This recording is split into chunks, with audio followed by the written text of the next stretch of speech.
Welcome to the second hour of this morning. Here are today's headlines.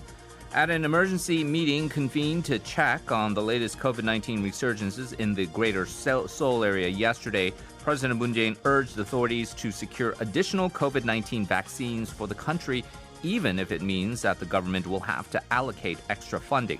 He also asked health authorities to be on high alert and monitor the vaccine's efficacy and possible side effects so that safe inoculation can begin as soon as the vaccine arrives.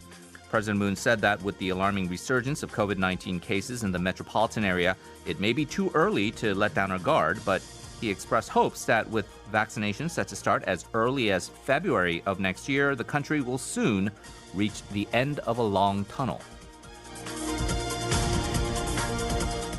Religious groups including Buddhists, Christians, and Cheondogyo believers have called for prosecutorial reform for the third consecutive day, emphasizing that the prosecution's reform is a key task that must be accomplished for South Korea to develop into an advanced country.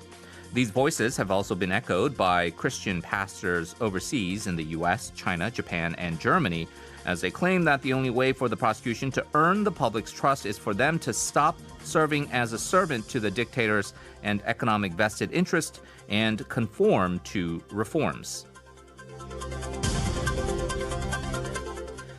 The first regular session of the 21st National Assembly came to an end yesterday after a 3-hour unlimited discussion from a filibuster requested by the main opposition People Power Party.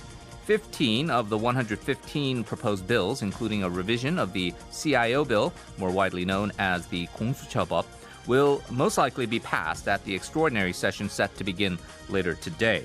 As the filibuster reset at midnight, the PPP is most likely to continue on with an unlimited discussion on other bills. The opposition has requested additional filibusters on the anti-leaflet and NIS revision bill, and all of the proposed bills are expected to be dealt with by the 12th at the latest. Finally, according to the Ministry of Science and ICT's 2019 R&D activities survey data, the total amount of research and development in the government, public, and private sectors amounted to 89.471 trillion won, which was a 3.9% increase from the previous year.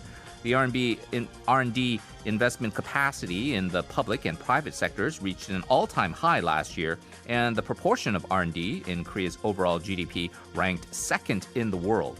Reports show that Korea's R&D investment in the private sector has steadily been increasing and is currently significantly higher than that of major developed countries such as China, Germany, and the U.S.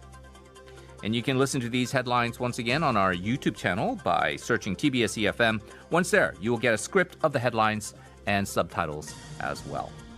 Coming up next, our weekly discussion segment, News Seminar.